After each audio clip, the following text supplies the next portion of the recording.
Dan meskipun katanya Paulus itu sedikit berbeda dengan Petrus, tetapi dikatakan Paulus masih tauhid. Saya terkejut dengan perkataan Felix Xiao ini.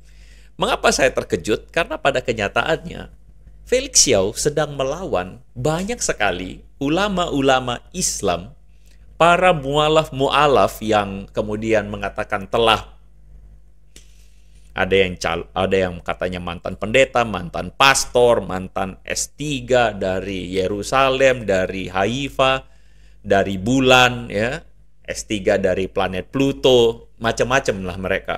Mereka dengan clear mengatakan bahwa Paulus itu yang menciptakan agama Kristen. Paulus itu bukan tauhid dengan kata lain, ya.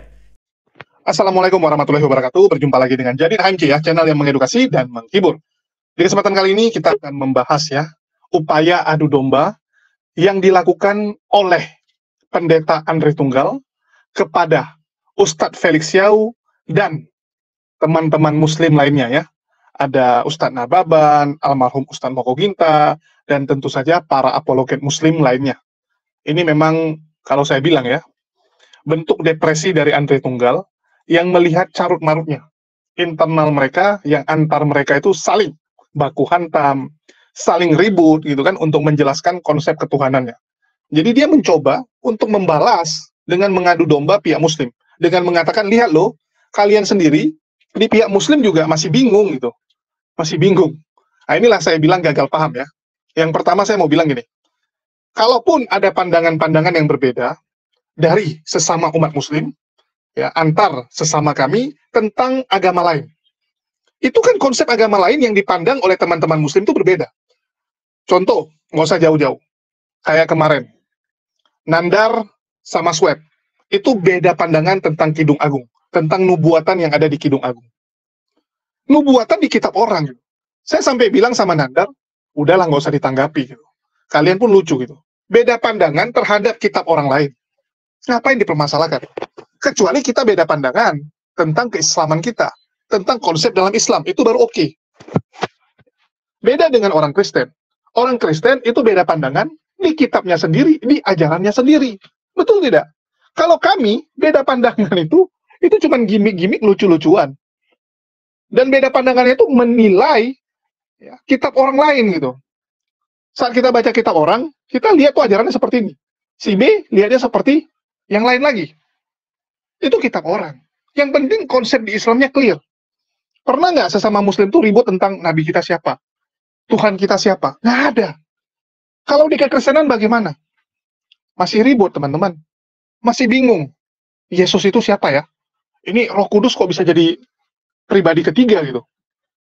Jadi mereka bedanya, ributnya tuh paling fundamentalnya. Tentang siapa Tuhan mereka. Kekristenan masih ribut. Bahkan sampai detik ini, tambah parah ributnya kan, bagaimana oneness itu benar-benar sangat kuat di dalam medsos, pengajaran medsos mereka kuat.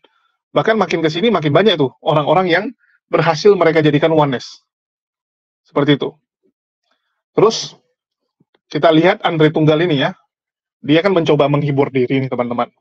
Lantaran melihat banyak sekali pendeta-pendeta itu setelah diskusi babak belur. Belum lagi desakan kepada dia untuk berani nih terjun dalam dunia debat, tapi dia nggak mau. Kita tahu lah Andre Tunggal ini nggak mau ngambil risiko, teman-teman. Dia nggak mau nanti jadi bahan olok-olokan, salah-salah jemaatnya berkurang. Ini kan bahaya. Mending dia cari aman seperti sekarang. Di gereja pelayanannya oke, di medsos pun penontonnya banyak. Donaturnya juga banyak. Yang support dia ya, yang ngasih gift dia banyak gitu. Jadi ngapain dia pertaruhkan itu semua? Lebih bagus dia buat konten bacot-bacotan. Lebih bagus dia buat konten fitnah-fitnahan kan begitu. Nah, dan salah satunya adalah bagaimana dia menggambarkan ajaran dari Ustadz Felix Xiao ya. Dia bilang kalau Ustadz Felix Xiao itu mengajarkan bahwa Petrus dan Paulus itu tauhid kok. Mereka tidak pernah menuhankan Yesus. Menurut Ustadz Felix Xiao. Nah, itu yang coba digambarkan oleh Andre Tunggal ya. Bahwa Paulus ini nggak ada salah loh. Kan selama ini apologet muslim itu banyak mengatakan Paulus ini yang menciptakan kekristenan. Dialah biang kerok dari orang Kristen menyembah Yesus. Kan begitu. Dan menurut Ustadz Felix Xiao nggak gitu kok. Paulus itu tauhid. Paulus tuh menyembah kepada satu-satunya Allah. Tuhan yang disembah juga oleh orang-orang Yahudi. Karena memang Paulus orang Yahudi. Kan begitu. Nah, kita coba dengarkan dulu lah bacotan dari Andre Tunggal. Nanti baru kita berikan tanggapan kita. Dan kita luruskan. Ya, kita luruskan pemahaman-pemahaman yang sudah dibengkokkan ini. Dan semoga penonton ya, terutama yang sudah nonton Andre Tunggal, itu bisa tersadarkan dan bangun dari tidur panjangnya.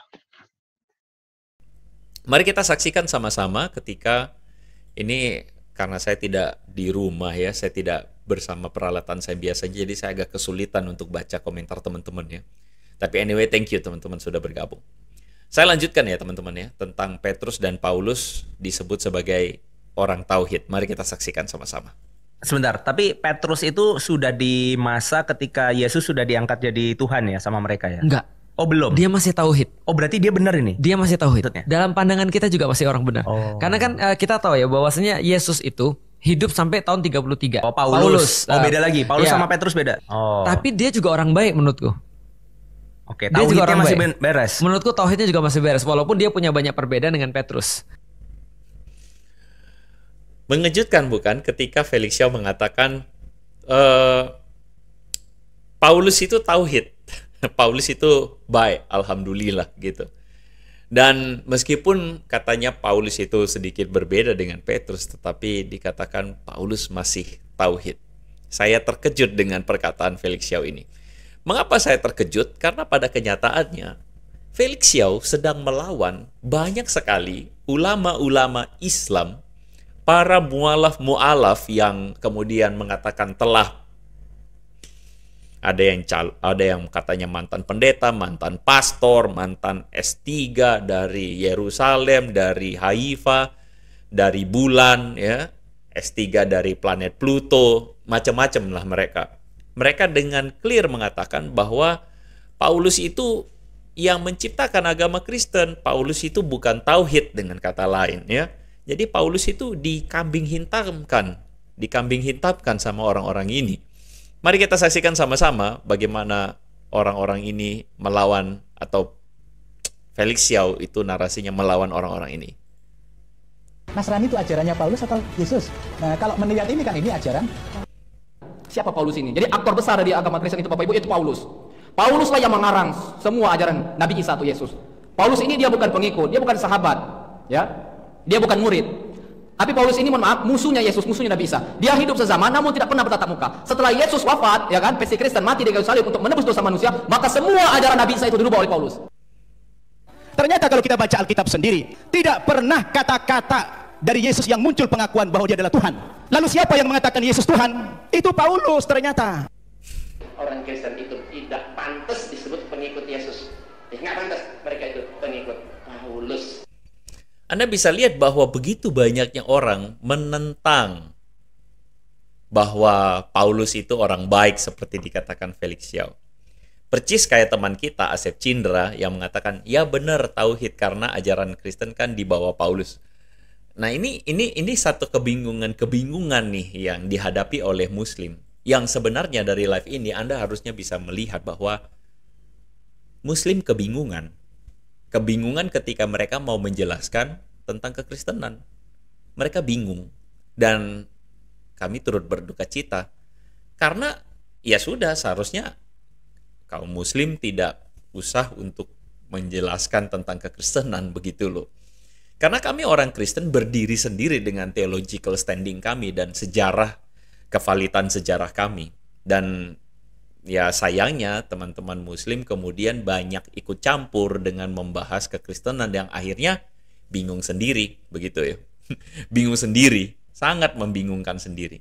Jadi makanya saya mengatakan, wah saya surprise ketika Felix Xiao mengatakan Paulus itu ajarannya tauhid. Artinya Paulus mengajarkan cuman ada satu Tuhan, tidak menuhankan Kristen, tidak menuhankan Yesus. Itu menurut ajarannya Felix Xiao berarti, which means itu berlawanan sekali dengan ulama-ulama Islam pada umumnya.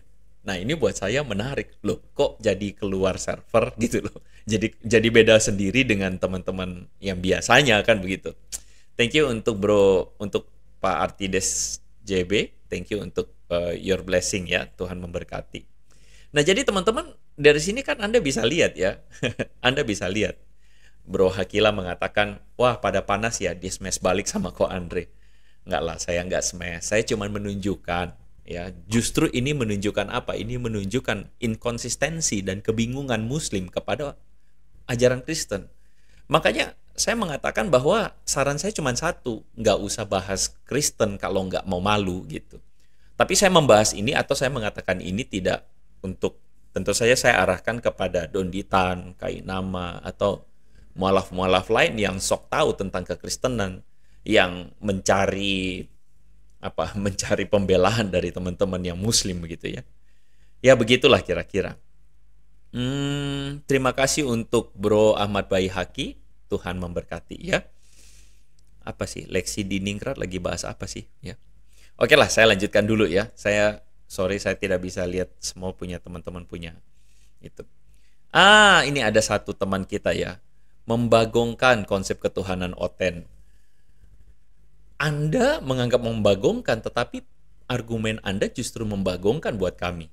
Karena Anda sok tahu soal kekristenan. Karena Anda sok tahu soal kekristenan, makanya justru Anda bingung sendiri, Anda saling berselisih ulama-ulama Anda sendiri. Saling berselisih, saling beda pendapat, saling kebolak-balik. Jadi saya cuma tunjukkan loh, bahwa ulama Anda pun bingung-bingung begitu kan. Nah jadi, jangan salahkan begitu ya, jangan salahkan. Nah, makanya saya bilang inilah problematika yang dihadapi kaum Muslim. Felix Xiao mengatakan Paulus itu tauhid, sedangkan Nababan, Anwar Lutfi yang katanya Sakir naik Indonesia. Sakir naik Indonesia dong, berat banget jadi orang. Ya, mengatakan bahwa Paulus yang menciptakan Kristen. Paulus yang mengangkat Yesus jadi Tuhan. Ustadz Insan almarhum Moko Ginta juga mengatakan Paulus yang mengangkat Yesus jadi Tuhan lah atau apapun lah. Ini jadi berantakan. Kalian jadi inkonsisten dan ini problematika dari Anda sendiri begitu ya. Jadi pertanyaannya, apakah Petrus dan Paulus itu menganut tauhid ya? Nah, teman-teman, tauhid buat teman-teman yang bertanya dari tadi, apa sih tauhid? Tauhid itu konsep Islam tentang Allah. Ya, tentang pribadi Tuhan di dalam Islam. Di mana yang tadi saya sudah katakan tauhid itu adalah monoteisme ketat, di mana tidak boleh ada artikulasi yang lain tentang Allah selain hanya satu dan monoteisme. Makanya dalam syahadatnya kan dikatakan la ilaha illallah, tiada Tuhan selain Allah. Dan bagi Islam, artikulasi Trinitas itu bukan tauhid atau menentang monoteisme. Padahal saya sudah jelaskan tadi bahwa orang Kristen tidak pernah melihat dirinya sebagai politeisme. Karena orang Kristen melihat dirinya sebagai monoteisme, Tuhan yang esa, yaitu kesatuan Bapa, Putra, dan Roh Kudus. Ya.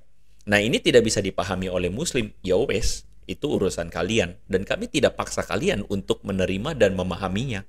Kami, orang Kristen, punya pemahaman yang tersendiri. Jadi kami nggak paksa-paksa.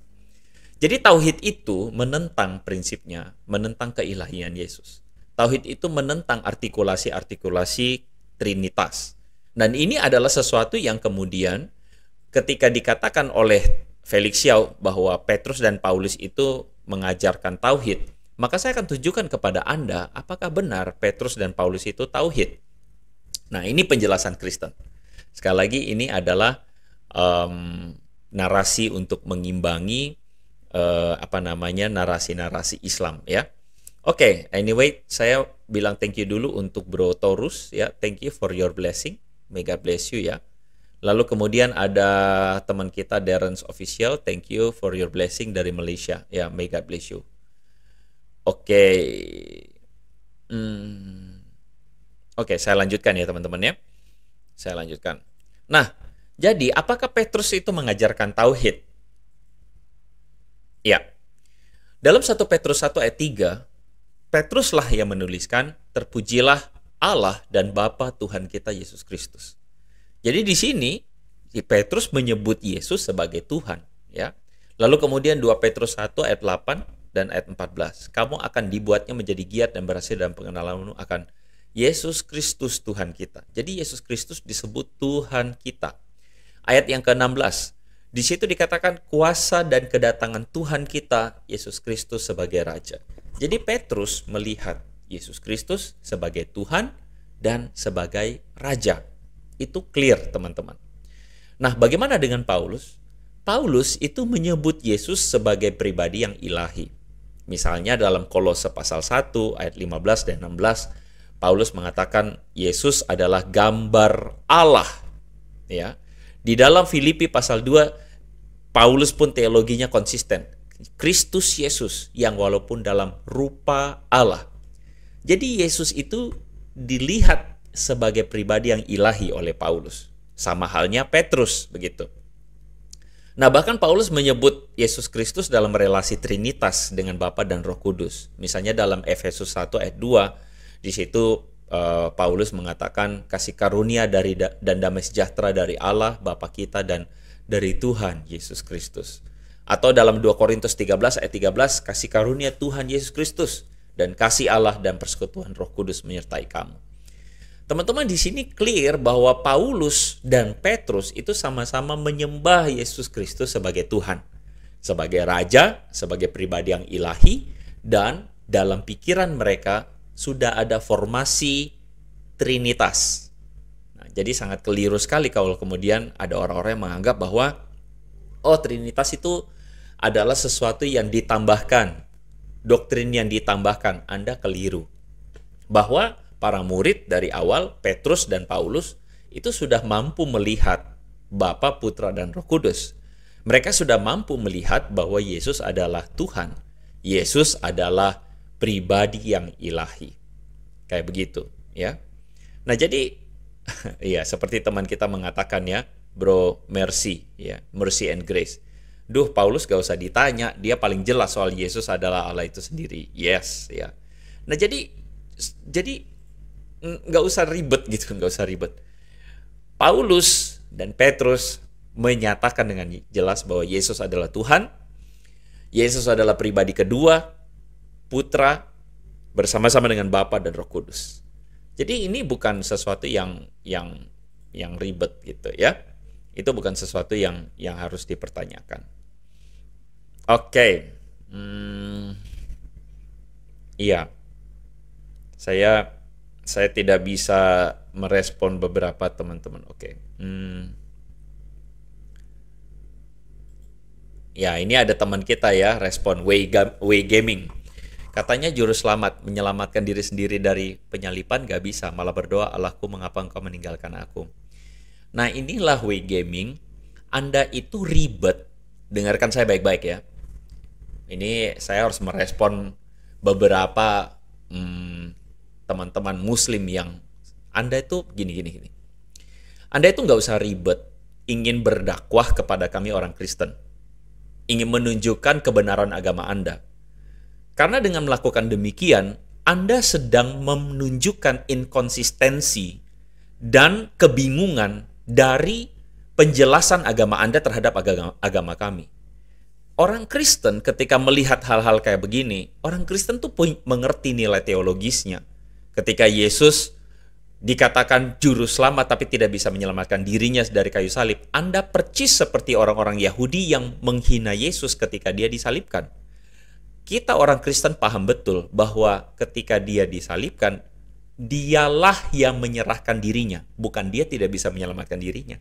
Itu dua hal yang berbeda. Dia memberikan dirinya sebagaimana apa yang dikatakan oleh kitab suci, bahwa dia memberi dirinya untuk menderita bagi kita, umat pilihannya. Jadi kalau Anda bilang dia juru selamat gak bisa menyelamatkan dirinya, perkataan Anda percis kayak orang-orang Yahudi yang sedang menghina Yesus. Dan kami orang Kristen melihatnya sebagai orang-orang yang tidak paham kebenaran firman Tuhan. It's okay. Jadi Anda tidak usah paksa diri Anda untuk kemudian seakan-akan paling tahu tentang kekristenan. Karena makin Anda menjelaskan kekristenan, makin Anda bingung sendiri nantinya. Ya. Jadi saya melanjutkan ya. Oke teman-teman.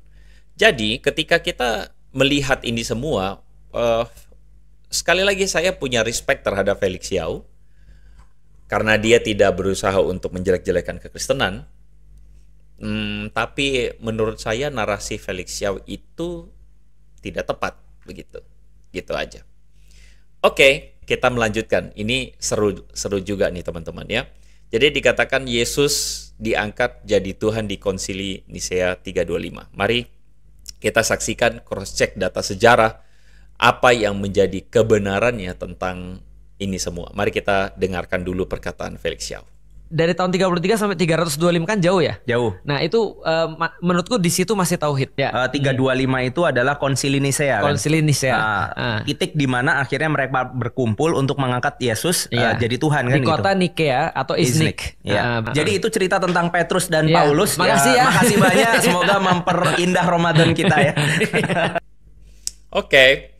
Nah, jadi Anda bisa melihat teman-teman bahwa inilah pemikiran Muslim dan mereka semua satu rupa. Satu rupa dalam arti Yesus diangkat jadi Tuhan.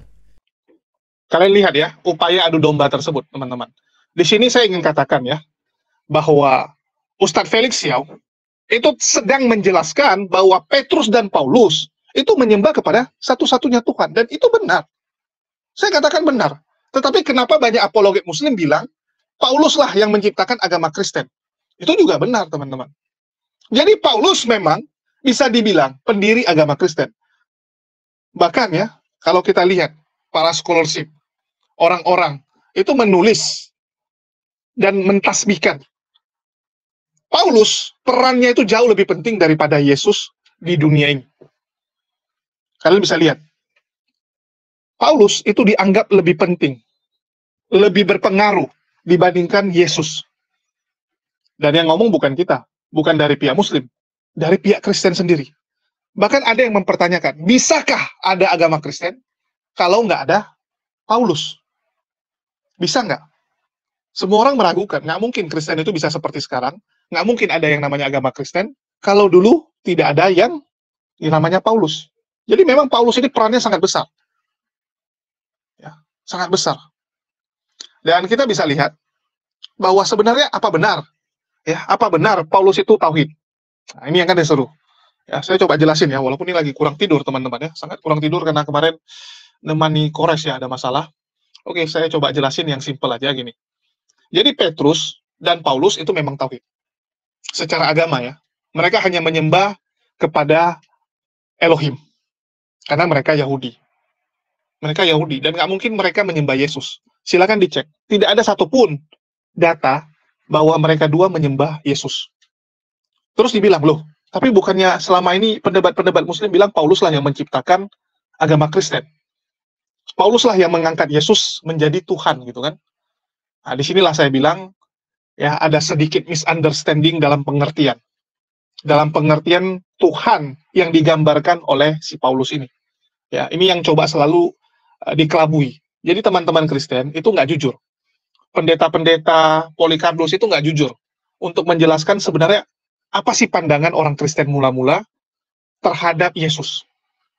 Kalau kalian mau tahu Yesus itu siapa, ya kita harus lihat pandangan jemaat mula-mula. Terutama pandangan dari para murid-murid utamanya. Pandangan dari Bunda Maria, pandangan dari 12 Rasul gitu kan. Untuk hal ini coba kalian lihat. Pernah nggak Bunda Maria menyembah Yesus? Pernah nggak Bunda Maria menganggap bahwa Yesus setara dengan Elohim? Nggak pernah. Bagaimana dengan 12 Rasul? Sama, 12 Rasul, termasuk si Petrus, itu nggak pernah menganggap bahwa Yesus itu setara dengan Elohim. Loh, tapi Tuhan gitu kan? Terus kan ada ayatnya gitu. Dikasih nampak ya, ini pandangan antara Petrus dan Paulus ya. Kalau Petrus kita ambil contoh 1 Petrus 1:3. Terpujilah Allah dan Bapa Tuhan kita, Yesus Kristus, yang karena rahmat-Nya yang besar telah melahirkan kita kembali oleh kebangkitan Yesus Kristus dari antara orang mati, kepada suatu hidup yang penuh pengharapan. Yang pertama saya mau katakan ya, kita nggak tahu ini siapa yang tulis, walaupun nama kitabnya Petrus, tapi ini belum tentu ditulis oleh Petrus. Belum tentu ya. Terus, kalaupun ini ditulis oleh Petrus, kita lihat, terpujilah Allah dan Bapa Tuhan kita, Yesus Kristus. Terjemahan aslinya apa? Coba saya tanya, terjemahan aslinya apa? Pendeta mau jujur nggak bilang? Ini Tuhan. Ya, Tuhan kita, Yesus Kristus. Lord, terpujilah Allah, ya, Allah dan Bapa. Lord, Yesus Kristus. Artinya apa?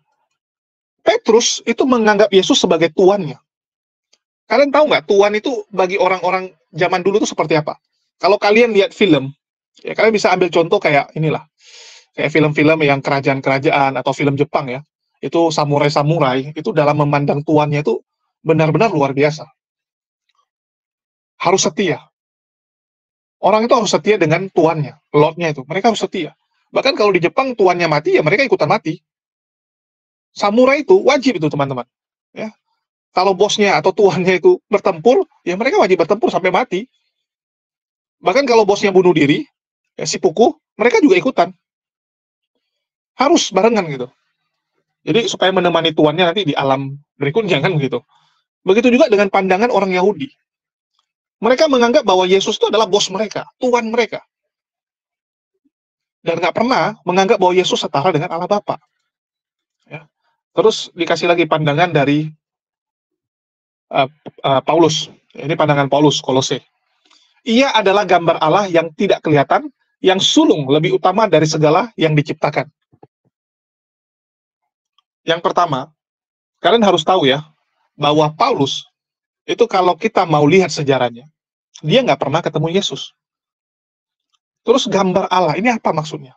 Apakah gambar Allah itu menandakan dia itu Allah? Coba saya tanya, apakah gambar Allah itu artinya Allah? Bukankah semua manusia itu diciptakan segambar dan serupa? Itu di kitab kekristenan sendiri gitu. Manusia itu paling sempurna, ciptaan paling sempurna, segambar dan serupa. Artinya kita semua itu adalah gambar Allah. Cuman bedanya, kita ini gambar Allah yang bagaimana? Kalau kita ya kita harus jujur bilang kita gambar Allah yang rusak. Kalau para nabi itu adalah gambar Allah yang benar. Kalau kita gambar Allah juga, tapi gambar Allah yang rusak. Yang sudah rusak gitu. Kalau nabi gambar Allah yang benar. Karena mereka hidupnya benar. Ini kita harus jujur katakan kan gitu. Karena dikatakan memang segambar dan serupa. Ya. Kalian bisa lihat dia punya ayat ya. Manusia, Tuhan menciptakan manusia segambar dan serupa dengan Ia. Ini yang teman-teman harus titik beratkan, terutama teman-teman Kristen ya. Jadi jangan mau dibodoh-bodohi, ya. Jangan mau dibodoh-bodohi oleh Andre Tunggal dan ya Polikarpus lainnya. Jadi maksud dari segambar itu ya sama dengan kalau kalian lihat raja-raja yang ada di Korea, di dinasti Joseon, zaman dinasti dia, itu dinasti Joseon, kalau delegasi dari dinasti Qing atau Cina, ya, saat itu namanya dinasti Qing, itu datang ke Korea, yang datang apakah rajanya? Kaisarnya? Enggak. Yang datang utusannya. Begitu utusannya datang, mereka bawa itu lambang kerajaan Qing. Bawa ada lambang kerajaan Qing, yang pertama dilakukan apa? Raja Joseon dan menteri-menterinya itu wajib sujud. Wajib sujud, teman-teman. Wajib sujud menyembah kepada gambar tersebut. Apakah gambar tersebut adalah raja atau kaisar Cina? Ya enggak. Itu kan mewakili ya. Sama kayak para nabi. Para nabi itu adalah wali, wakil dari Allah di bumi ini. Kita nggak bisa untuk melihat Allah. Jadi yang kita lihat, yang kita dengar, yang kita ikuti ya utusannya, yaitu para nabi. Ya sama kayak dinasti Joseon ini, menyembah kepada utusan dari dinasti Qin. Sama kayak kalian lihat kalau di film-film tuh ya, ini tita raja gitu kan, begitu dibuka gulungan tita raja, rakyat sujud menyembah. Ya, sujud menyembah. Ya sama. Itu konsepnya diambil dari konsep ketuhanan gitu kan, konsep agama. Karena yang terjadi di dunia ini ya kita bisa bilang ya mengikuti. Ya, mengikuti. Terus sebenarnya gimana ceritanya gitu? Kenapa dikatakan bahwa agama Kristen dibuat oleh Paulus? Nah, ini yang teman-teman harus tahu. Ya, teman-teman harus tahu dulu gitu. Pertama, Paulus ini ya, dia tuh nggak sengaja menciptakan agama Kristen. Itu bukan kesengajaan. Coba saya tanya, apakah Paulus pernah bilang, saya ciptakan agama yang namanya Kristen, tempat ibadahnya namanya gereja? Enggak, teman-teman. Nggak ada, teman-teman. Bahkan sampai Paulus meninggal pun, nggak ada yang namanya gereja. Loh, mereka beribadah di mana? Zaman Paulus, Jangan kalian berpikir Paulus ke Antioquia, terus dia dirikan satu tempat, satu gedung, terus dikasih nama gereja. Enggak, teman-teman. Kalian tahu nggak maksud dari jemaat di Antioquia? Ya, jemaat di Pargabus dan sebagainya. Jemaat di Philadelphia. Itu maksudnya apa? Itu jemaat itu orang-orang yang menjadi murid dia. Tapi tempat beribadah mereka itu di rumah. Di rumah jemaat ini. Nanti pindah di rumah jemaat yang lain. Jadi gereja saat itu dianggap sebagai perkumpulan. Bukan gedung ya. Di jemaat mula-mula, pengertian gereja itu adalah kumpulan orang-orang yang percaya dengan ajarannya Yesus. Ajaran Yesus dulu disebut the way, jalan. Bukan agama Kristen. The way. Itu biar kalian tahu. Jadi jangan berpikir, oh ada gereja ya di Antioquia. Nggak ada gereja. Jadi gedung gereja pertama sekali ada sebagai gedung. Itu saat Romawi memberikan izin kepada mereka untuk punya tempat ibadah sendiri. Itu pun kuil-kuil yang diganti, teman-teman. Dan salah satu yang pertama membuat adalah Helena. Ratu Helena. Jadi secara gedung, mereka baru ada, itu beratus tahun kemudian. Awal-awal cuman ya di rumah-rumah gitu. Ajaran ini disebarkan di rumah-rumah. Dan mereka kalau kita bicara data, sensus ya, itu mereka dianggap apa? Mereka dianggap Yahudi. Dianggap sekte dari Yahudi. Nah, itu kekristenan mula-mula. Paulus pun nggak pernah menyangka di masa depan, ya, di masa depan akan ada gereja, akan ada agama Kristen. Jadi ini ketidaksengajaan dia. Dia pun nggak nyangka. Memang dia pendirinya, tapi ini pendiri yang tanpa sengaja dia dirikan, teman-teman. Ngerti nggak? Jadi banyak ya orang-orang yang mendirikan sesuatu, dia juga nggak nyangka gitu. Dia cuma istilahnya buat sekedarnya. Sama kayak misalnya kalian bilang rumah sakit. Banyak rumah sakit besar itu didirikan misionaris. Dicatat sebagai pendirinya misionaris ini. Ya, contohnya Advent. Advent yang ada di Adventist yang ada di Pineng, rumah sakit Adventist. Itu didirikan oleh misionaris. Waktu didirikan cuma klinik, teman-teman. Dia pun nggak nyangka di masa depan akan jadi rumah sakit yang besar. Dia cuma dirikan kayak rumah, ya, rumah tempat orang berobat. Karena dia bisa ilmu pengobatan, dia obati orang. Dan dia nggak nyangka itu berkembang. Di masa depan berkembang jadi rumah sakit Adventist. Dan dulu nggak pernah dikasih nama Adventist. Kalau kalian tanya sama pendirinya, misionaris ini, apakah Anda tahu di masa depan akan gini? Nggak akan tahu. Sama, Paulus juga nggak tahu. Tapi memang dia yang meletakkan fondasi itu. Jadi dasarnya itu dia yang letakkan. Berikutnya diteruskan. Dan tiba-tiba membesar. Bahkan Paulus pun nggak pernah menyangka tulisan tangan dia. Tulisan tangan dia, surat-surat dia, itu jadi kitab. Pernah nggak dia nyangka? Enggak. Ada nggak dia bilang, ini tulisan tangan saya adalah firman Tuhan. Nanti kalian jadikan kitab suci. Nggak ada. Nggak ada ya. Bahkan Paulus pun nggak pernah mengklaim surat-surat yang dia buat itu diilhami oleh Roh Kudus.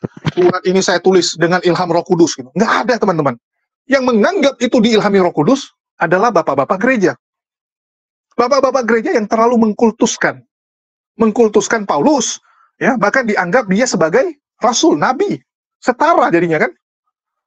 Paulusnya dari manusia biasa diangkat jadi rasul, Yesusnya diangkat jadi Tuhan. Kalau kita lihat pandangan mereka, ya, Petrus menganggap Yesus sebagai apa? Tuhan. Paulus menganggap Yesus sebagai apa? Tuhan juga. Walaupun kita nggak tahu ya apa benar atau cuma pura-pura hanya sandiwara. Tapi dia tetap menganggap Yesus sebagai Tuannya. Bukan sebagai Tuhan. Bukan sebagai Theos ya. Sebagai kurios. Ini kan yang salah persepsi. Salah persepsi. Ini ibarat kita ketemu kakek kita. Kakek kita ngomong sama kita. Saya juga punya HP, handphone. Rupanya handphone yang dia maksud, itu sabun misalnya. Sabun itu namanya handphone. Kita berpikir, oh kakek kita hebat ya. Kita cerita sama teman-teman kita. Kakek saya hebat loh. Dia punya handphone. Bayangkan, dia punya handphone di masa lalu. Padahal pengertian dari handphone si kakek, itu adalah sabun. Sedangkan di otak kita, itu ya, telepon genggam. Smartphone gitu kan. Beda persepsi teman-teman. Jadi Yesus itu memang adalah kurios. Adalah bos, tuan. Bukan sang pencipta. Datang orang Kristen berpikir bahwa orang-orang zaman dulu, Petrus, Paulus, menganggap bahwa Yesus sang pencipta. Enggak, mereka nggak pernah menganggap Yesus sang pencipta. Ini yang harus jujur dijelaskan. Terjadi distorsi makna dan juga perubahan orang menganggap satu kata itu. Jadi Yesus dianggap Tuhan, kami setuju. Kami setuju ya. Kalaupun kalian bilang, oh itu Tuhan. Oke, kami setuju kalau itu Tuhan. Tapi Tuhan yang pengertiannya hanya sebagai Tuhan. Bukan Sang Pencipta. Ini yang harus clear dulu gitu. Pernah nggak Petrus, Paulus, para rasul menganggap Yesus Sang Pencipta? Berani nggak orang-orang Kristen, pendeta-pendeta jujur katakan? Pernah nggak? Nggak pernah. Mereka nggak pernah meninggikan Yesus sampai dianggap sebagai Sang Pencipta. Ini yang teman-teman harus berani katakan ya. Yesus itu memang benar dianggap setara dengan Allah Bapa setelah apa? Konsili Nisea. Konsili 325 yang membuat Yesus setara dengan Allah Bapa. Karena mereka bingung. Ini posisi Yesus apa ini? Posisi Yesus apa? Karena dianggap dia lebih tinggi dari Nabi saat itu. Ya. Mau dibilang Nabi, mereka bilang loh, dia lebih tinggi dari Nabi. Masa kita jadikan dia setara dengan Nabi? Nggak bisa dong gitu kan. Itu pengikut-pengikut dia. Kalau dibilang setara dengan Allah Bapa, dasarnya apa? Terjadi perbedaan. Ada yang menyetarakan, ada yang tidak setarakan. Diambil keputusan di Konsili Nisea. Ini kan gara-gara apa? Pengajaran yang nggak clear kalau menurut saya. Ya, sekali lagi, ini pandangan saya. Ini terjadi kenapa? Karena saat itu, Paulus itu nggak dengan clear menjelaskan. Karena dia nggak bisa menjelaskan. Paulus nggak bisa menjelaskan dengan jelas siapa itu Yesus, karena dia nggak pernah ketemu Yesus. Dia ketemu Yesus cuma di dalam apa? Penglihatan. Ini ibaratnya kalian kalau belajar tentang kekristenan, itu dari murtadin-murtadin, ya, yang berdasarkan pengalaman, ya, kayak si Handayani lah gitu. Saya ketemu Yesus, kakinya kotor, pakai kolor, kan gitu. Maka, murid-muridnya si Handayani akan memvisualisasikan Tuhan mereka sebagai sosok yang kotor. Ini kan kacau gitu. Coba, Handayani itu punya murid, dia mengajarkan orang. Itu muridnya di masa depan, akan buat gambar Yesus, pasti beda dengan gambar yang Kristen yang lain. Nanti disalib mereka, Yesus yang ditaruh adalah Yesus yang kotor. Dibikin gitu kan. Kalau yang sekarang kita lihat kan, ya walaupun pakai cawan, cawat ya, itu kan bersih gitu kan. Minimal Yesusnya bersih kalau kita lihat. Nah, nanti versi muridnya Handayani, ya kotor gitu kan. Ya, kolornya tuh kolor jorok gitu. Kolor yang jorok, kotor gitu. Ada debu-debunya. Ini kan lebih kacau lagi gitu. Jadi memang Paulus tidak bisa menjelaskan, karena dia nggak pernah ketemu. Gara-gara penjelasan Paulus yang tidak jelas inilah, orang-orang berikutnya tambah tidak jelas. Ngerti kan? Jadi kayak kalian tuh, kayak kuis, yang kayak suara berantai gitu kan. Dari si A ngomong, makan tai kucing. Si B ngomong sama si C, makan kucing jadinya, berubah. Ya. Makan kucing, sampai jadi tai, dia bilang. Nah, terus yang berikutnya berubah. Kenapa? Karena udah mulai salah. Ada satu titik yang salah, yaitu di zaman Paulus. Pengajaran Paulus kepada murid-murid di Antioquia itu beda. Beda dengan pengajaran Yesus mula-mula. Dan nggak ada yang cross-check. Betul tidak? Jemaat di Antioquia, jemaat di Philadelphia, jemaat dimanapun. Pernah nggak cross-check ajaran yang diajarkan oleh Paulus itu sesuai dengan ajaran Yesus dan murid atau para rasul? Yang 12 ya. Apakah sesuai? Nggak ada. 12 rasul nggak pernah menginjakkan kakinya ke tempat yang diajarkan oleh Paulus. Pernah nggak? Nggak ada, teman-teman. Ya. Barnabas, ya. Terus Thomas, pernah nggak ke tempat Paulus mengajar? Nggak ada. Jadi siapa yang cross-check pengajaran Paulus itu nggak sesat? Nggak ada, teman-teman. Nggak bisa di cross-check. Pernah nggak Simon Petrus pergi ngecek nih, si Paulus selama ini ngajarin gimana nih? Udah benar nggak pengajarannya? Nggak ada, teman-teman. Nggak pernah di cross-check. Jadi gimana gitu? Ya, percaya saja. Betul tidak? Ini ibaratnya nggak pernah diaudit gitu. Kamu kirim satu orang untuk megang cabang misalnya di mana?